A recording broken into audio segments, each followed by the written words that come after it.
오전 9시 14분 USS 에이브러햄 링컨은 호르무즈 해협 출구에서 11마일 떨어진 지점에 있었다. 우현에는 7척의 상선이 0.8마일 간격으로 나란히 이동 중이었고 전체 함대는 11노트의 속도를 유지하고 있었다. 67일을 기다려온 전 세계 경제가 이 호송 선단에 달려 있었다. 24억 달러 규모의 화물이 폭 6마일짜리 해협을 통과하는 항로에 묶여 있었다. 북쪽은 이란영해, 남쪽은 오만 해역이었다. 어떤 이탈도 불가능했다. 시속 11노트로 움직이는 7척의 민간 선박은 항로를 벗어날 수 없었고 에이브러햄 링컨은 그 선박들을 떠날 수 없었다. 이 지점에서 세계 최강의 항공모함에게 허용된 총 기동 범위는 단 이 도였다.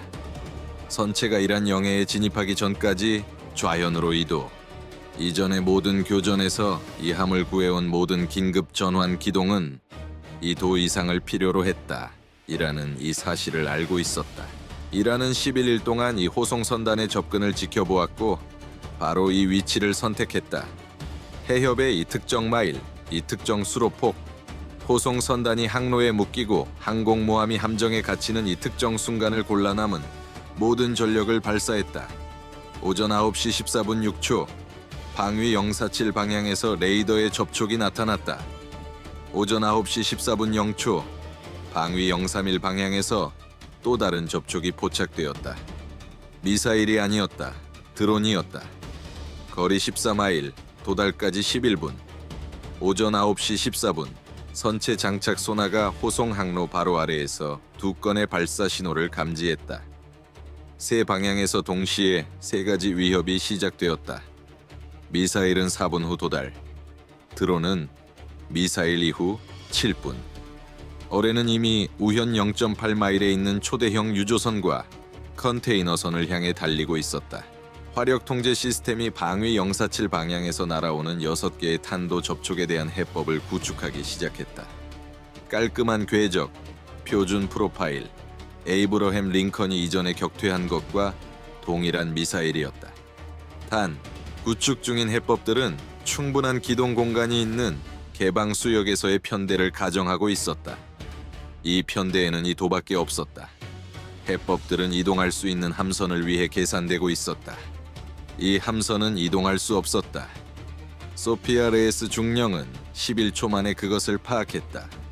미사일이 아니었다. 기하학이었다. 3가지 위협 모두의 구체적인 위치, 호송 선단과의 관계, 수로벽, 이 도의 제약, 탄약고. 그녀는 이란이 11일에 걸쳐 설계한 것을 꿰뚫어 보았다. 3가지 위협이 서로 연결되어 있어 그중 하나를 격퇴하면 나머지 둘을 막기가 더 어려워지는 구조였다. 레이스는 아무도 기다리지 않고 오전 9시 15분에 비표준 방어 순서를 전송했다. 표준 절차는 이미 진행 중이었다. 6발의 요격 미사일이 개방 수역 기동 공간을 가진 함선을 위해 설계된 해법에 따라 6개의 탄도 접촉을 향해 상승했다. 첫 번째 요격 미사일은 목표물을 찾았다. 제약의 영향을 가장 적게 받는 최적 기하학 위치의 미사일이었다. 두 번째도 목표물을 찾았다. 세 번째는 지정된 지점에 도달했지만 미사일은 이미 방향을 수정한 뒤였다. 이 도의 제약이 함선의 선체를 해법의 예상 충격 지점에서 벗어나지 못하게 했다. 개방 수역이었다면 달랐을 것이다. 요격 미사일은 미사일에서 190m 뒤에서 폭발했다. 빗나갔다. 네 번째 요격 미사일도 마찬가지였다. 미사일이 다시 방향을 수정했다. 220m. 빗나갔다. 미사일 2발이 여전히 접근 중이었다. 탄약고는 60%였다. 드론은 9분 후였다. 어뢰는 초대형 유조선까지 2분이었다. 근접 방어포가 1.4마일에서 첫 번째 잔여 미사일을 포착했다. 사격을 가했다. 0.9마일에서 기체를 맞춰 추진 부분을 뚫었다. 미사일은 추력을 잃고 탄도를 탑재한 채 활강하며 속도를 줄이면서도 비행 갑판을 향한 설정 경로를 계속 유지했다. 포는 0.8마일에서 두 번째 미사일로 전환해 사격해 0.6마일에서 격파했다. 탄두가 좌연 함수 위 470m 상공에서 공중 폭발했다. 압력파가 위에서 함선을 강타해 함교의 승무원 4명이 동시에 쓰러졌다. 발강하던 첫 번째 미사일은 0.3마일이었다. 포가 재포착해 사격했다. 연속 사격이 0.2마일에서 기체를 맞춰 충격으로 탄두를 기폭시켰다. 선체에서 0.2마일, 함수가 아니라 비행 갑판 한미 부분에서 0.2마일 지점에서 폭발이 일어났다. 폭발은 0.04초 만에 비행 갑판 한미에 도달했다. 한미의 갑판 철판 2~4m 구간에 걸쳐 휘었다. 항공기를 경납고와 비행 갑판 사이에서 이동시키는 주 승강기인 한미 승강기가 상부기구 하우징에 직접 폭발을 맞았다. 하우징이 파손되었다. 승강기가 하강 위치에서 잠겼다. 전투 공중 초계 출격을 위해 비행 갑판 한미에 배치된 2대의 항공기가 폭발패에 의해 고인목에서 이탈했다. 한 대의 착륙 장치가 붕괴되었다. 다른 한 대는 폭발파가 지나가기 전까지 한미 방향으로 3m 미끄러졌다. 한미 구역에서 승무원 12명이 쓰러졌다. 셋은 중상이었다.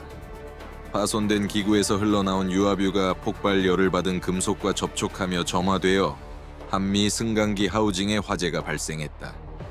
피해 통제팀은 폭발 소리가 멎기도 전에 움직였다. 탄약고는 44%였다. 드론은 7분 후였다.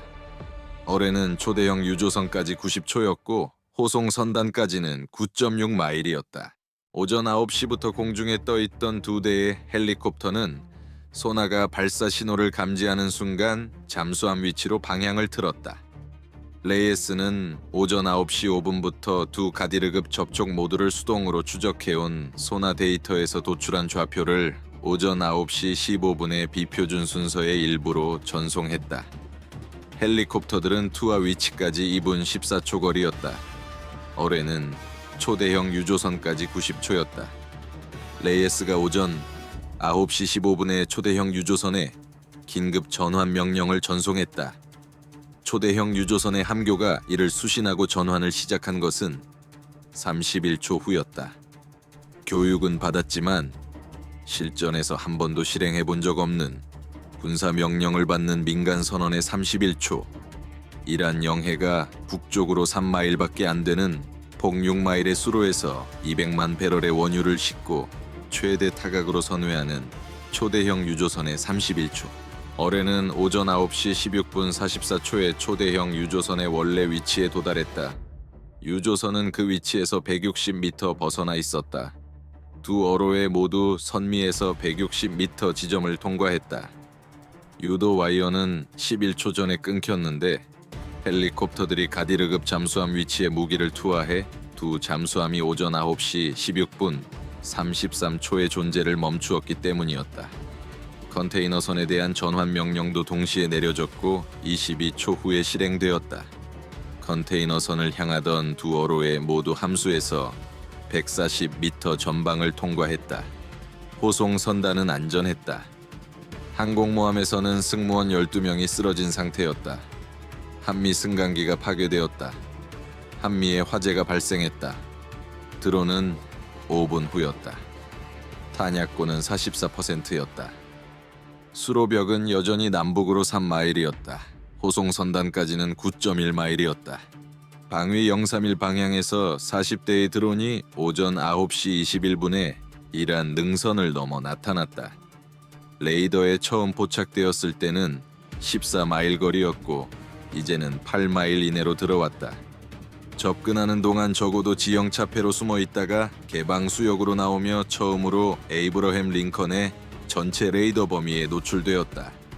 40개 접촉, 유도 방식 3그룹.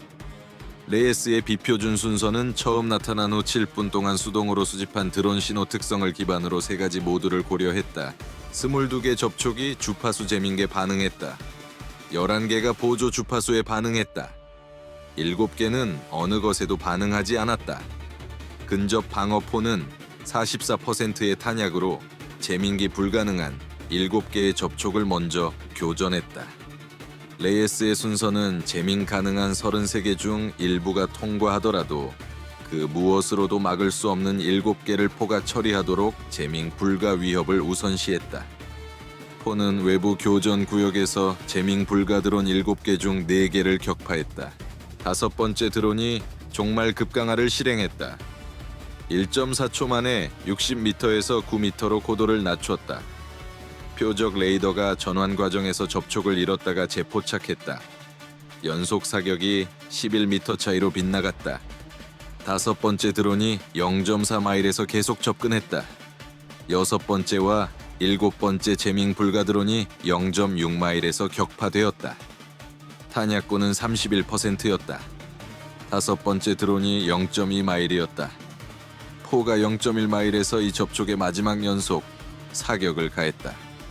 탄환이 드론의 동체에 맞았지만 탄두는 아니었다. 동체를 관통해 모터를 파괴했다. 드론은 동력 비행을 잃고 활강했다.